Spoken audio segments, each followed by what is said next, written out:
समास तिसरा. देह आशंका शोधन. श्रीराम. उपाधी विणजे आकाश, तेची ब्रह्म निराभास. ते निराभ्यासी मूळ मायेस, जन्म झाला. वक्ता सांगू लागला की शून्यत्वाच्या उपाधीशिवाय जे आकाश, की ज्याच्या ठिकाणी कुठलाही भास नाही, असे ब्रह्म होय. त्या निराभास ब्रह्माच्या ठिकाणी स्फुरणचरण रूप मूळ मायेचा जन्म झाला. ते मूळ मायेचे लक्षण वायो स्वरूपची जाण. पंचभूते आणि त्रिगुण वायो आंगी. त्या मूळ मायेचे लक्षण म्हणजे चंचलत्व. ती वायू स्वरूप असून तिच्यातच पंचमहाभूते आणि त्रिगुण हे अत्यंत सूक्ष्म रूपात असतात. आकाशापासून वायो झाला, तो वायो देव बोलिला. वायोपासून अग्नी झाला, तो अग्निदेव. आकाशापासून वायू झाला, त्याला वायुदेव असं म्हणतात. पुढे वायूपासून अग्नी निर्माण झाला, त्याला अग्निदेव असे म्हणतात. अग्निपासून झाले आप, ते नारायणाचे स्वरूप. आपापासून पृथ्वीचे रूप, ते बीजाकारे. अग्नीपासून जलत्व निर्माण झाले, तेच नारायणाचे स्वरूप आहे. आपापासून बीजाच्या आकाशाने पृथ्वी निर्माण झाली. ते पृथ्वीचे पोटी पाषाण, बहुदेवांचे लक्षण. नाना प्रचित प्रमाण, पाषाण देवी.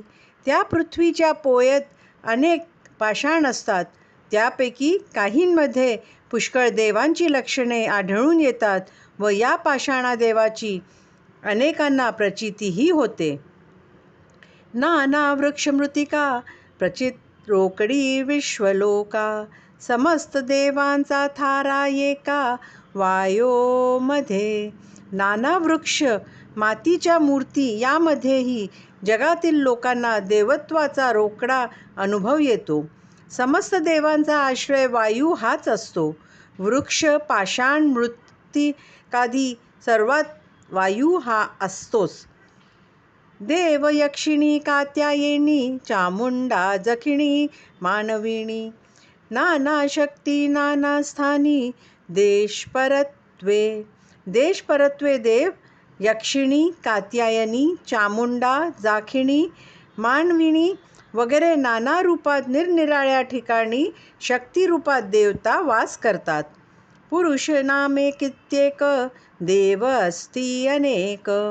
भूते देवते नपुषक, नामे बोलिजेती. पुरुषवाचक असे कित्येक देव आहेत, तर भूते, दैवते हे नपुसक लिंगी नावे असणारी ही अनेक दैवते आहेत. देव देवतांदेवते भूते, पृथ्वीमध्ये असंख्याते. परंतु या समस्ताते, वायो स्वरूप बोलिजे. या पृथ्वीवर असंख्य देव, देवता, दैवते, भूते आदी आहेत, पण ही सर्व वायू स्वरूपच आहेत. वायो स्वरूप सदा असणे, प्रसंगे नाना देह धरणे. गुप्त प्रकट होणे जाणे, समजतासी. नेहमी ती वायू स्वरूपातच असतात. काही प्रसंगाने ती नाना देह धारण करतात. कधी ती गुप्त असतात, तर कधी प्रकट होतात. हा प्रकार सर्वच देवतांबाबत चालतो. वायो स्वरूपे विचरती, वायो मध्ये जगज्योती. जाणीव कळा वासना वृत्ती, नाना भेदे. ती सर्व वायू रूपाने संचार करीत असतात. वायूमध्ये असलेल्या चैतन्याची, जगज्योतीचीच जाणीव, वासना, वृत्ती इत्यादी वेगवेगळी नावे आहेत. आकाशापासून वायो झाला, तो दो प्रकारे विभागला. सावधपणे विचार केला, पाहिजे श्रोती.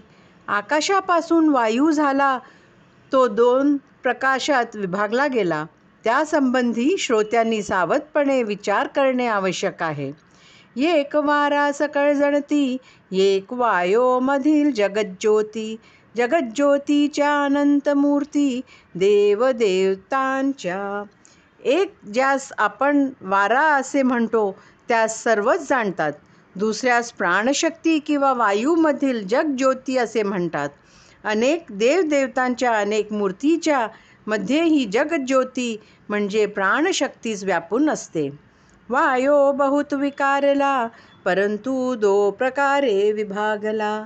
आता विचार ऐकिला पाहिजे तेजाचा. याप्रमाणे वायू अनेक प्रकारे विकार पावला, परंतु तो मुख्यतः 2 प्रकारात विभागलेला आहे. आता तेजाचा विचार ऐकून घेतला पाहिजे. वायो पाऊन तेज झाले, उष्ण शीतळ प्रकाशले. द्विविध रूप ऐकिले पाहिजे तेजाचे. वायूपासून तेज झाले, तेही उष्ण आणि शीतल या 2 प्रकारने प्रकाशते. त्या तेजाच्या द्विविध रूपाचे वर्णन ऐकले पाहिजे. उष्णापासून झाला भानू, प्रकाश रूप दैदिप्यमानू. सर्व भक्षक होता शणू आणि विद्युल्यता. उष्ण तेजापासून अत्यंत दैदिप्यमान प्रकाशरूप सूर्य आणि सर्व भक्षक अग्नी आणि वीज निर्माण झाली. शीतळापासून आप अमृत, चंद्र तारा आणि शीत. आता परिसा सावचित्त होऊन श्रोते. शीतल भागापासून जल, अमृत, चंद्र, तास आणि थंडपणा निर्माण झाला. श्रोत्यांनी आता सावध चित्त होऊन सर्व ऐकावे. तेज बहुत विकारले परंतु द्विविधाच बोलिले. आपही द्विविधाच निरोपिले, आप आणि अमृत. तेजाचाही खूप विस्तार झाला, पण तेही 2 प्रकाशातच विभागले आहे. याप्रमाणेच आप हेही 2च प्रकारात विभागले गेले आहे. एक आप व दुसरे अमृत होय. एक पृथ्वीचा विचार, पाषाण मृत्तिका निरंतर. आणि दुसरा प्रकार, सुवर्ण परिस्नाना रत्ने. आता पृथ्वीचा विचार ऐका. एक प्रकारे म्हणजे पाषाण मृत्तिका, यात तर फरक नाही. आणि दुसरा प्रकार म्हणजे सुवर्ण परीस व नानाख्ये हा होय. बहुरत्ना वसुंधरा, कोण खोटा कोण खरा.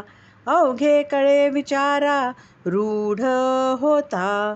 बहुरता वसुंधरा असे म्हणतात, पण कोण खस कोण खोड हे विचार रूढ झाल्यावरच कळून येते.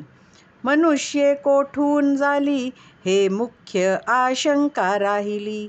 पुढे वृत्ती सावध केली पाहिजे श्रोती. मनुष्य कुठून आली ही मूळ शंका अजून तशीच राहिली आहे. म्हणून त्याचे उत्तर ऐकण्यासाठी श्रोत्यांनी वृत्ती सावध केली पाहिजे. इति श्रीदासबोधे गुरु शिष्य संवादे देह आशंका शोधन नाम समास 3. इति श्री दासबोधे गुरु शिष्य संवादे देह आशंका शोधन नाम समास 3 समाप्त.